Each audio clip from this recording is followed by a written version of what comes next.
This may be one of the few times where the internet did right by me when it came to recommending a book. Hello, everyone. I'm author Aurel Raintree, and this is Reels and Reads, where I give honest reviews and occasional spoilers. As you can see, I am very casual today. I am not feeling well. I am overstimulated and experiencing executive dysfunction. So you get to see all of my personal effects behind me without the cute little backgrounds that always malfunction on me by the time I upload them.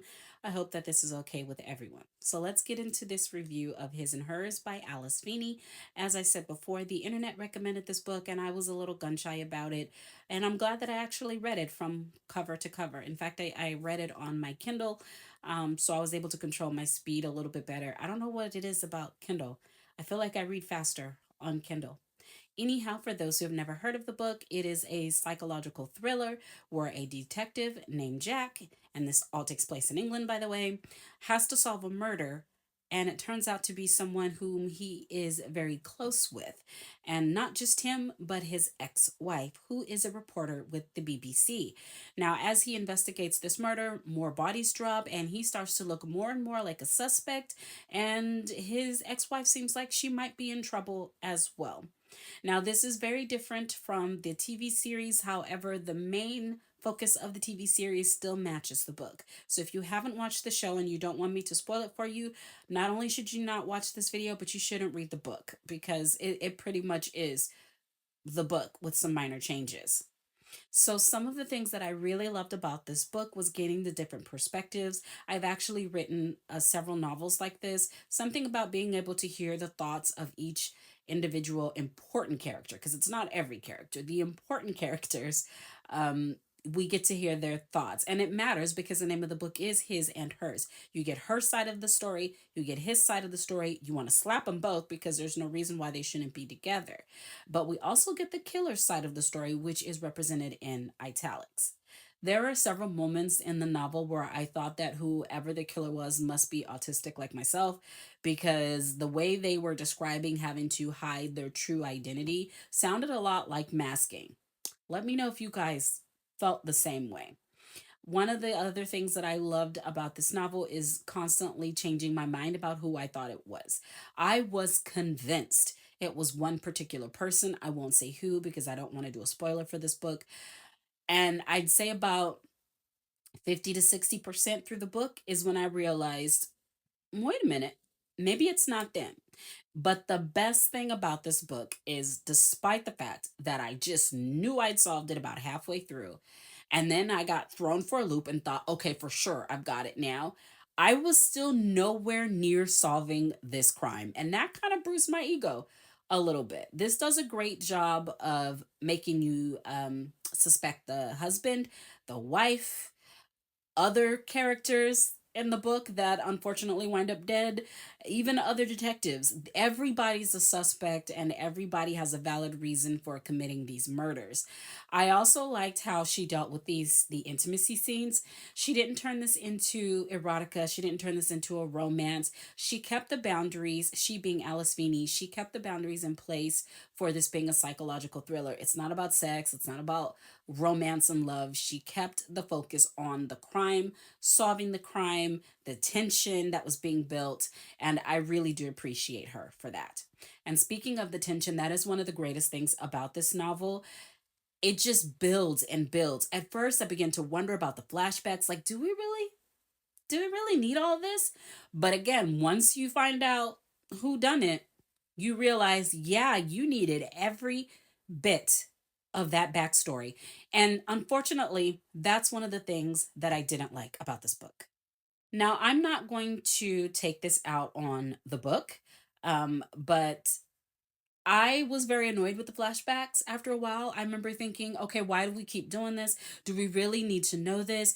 And that's because I was too busy watching a left hand without paying attention to what the right hand was doing. I mean, there are times when it might have been right in my face, but I was too hyper focused on who I thought did it. Some of you highly intelligent sleuths are going to figure it out, but I really don't think many people did. Of all the people who um, recommended this book, I didn't come across anybody who solved it.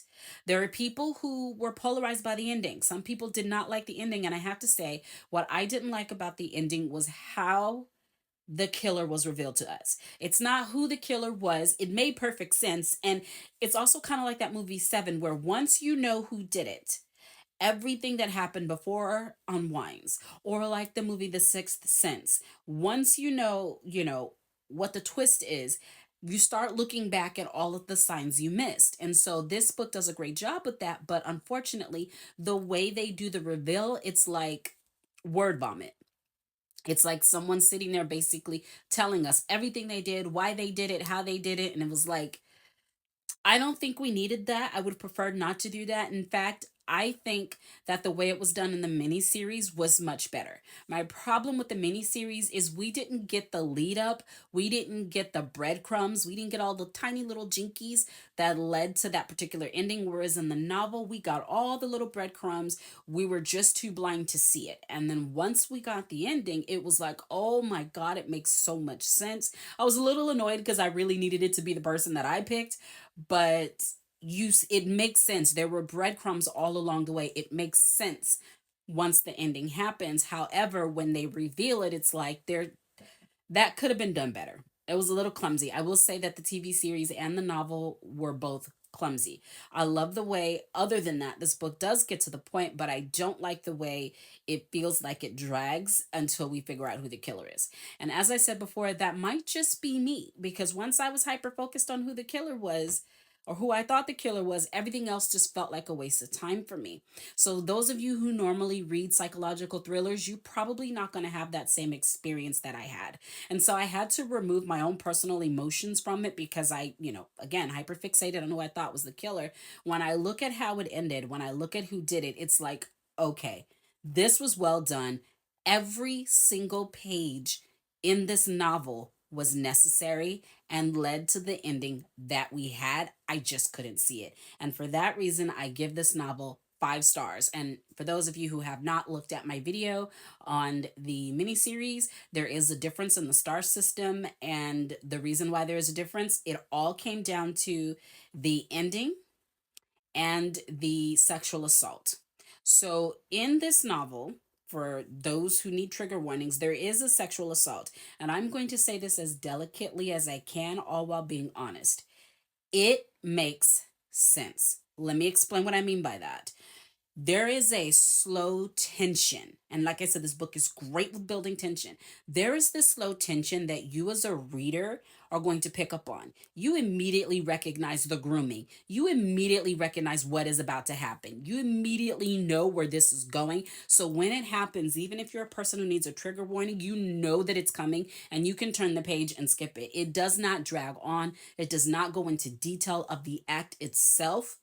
It just basically tells you, okay, this is what happened. And in fact, in that scene, more time was spent on the villain basically justifying what they did and why, because they couldn't see a problem with it, than there was in the actual act. It was kind of like, okay, this happened, but I want you to focus on the person who caused this to happen. And so I think that if you're a person who needs trigger warnings, you may be able to get through the book, but definitely would not recommend the episode of the series where the sexual assault is in there. Again, I'm a person who does not like or use or need trigger warnings.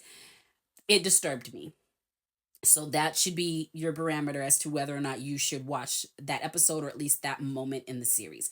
The book handled the assault far better in that it didn't give details, but you know it's coming for many, many, many chapters.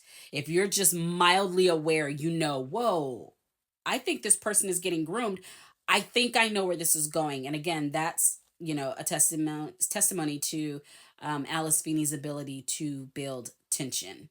Now, I didn't give any spoilers. Don't worry about that. And I didn't give any spoilers in the TV series. But I will tell you, if you watch this book, you're not going to enjoy the TV series very much. And if you watch the TV series, you are not going to have the patience for the book. But again, I gave it 5 stars.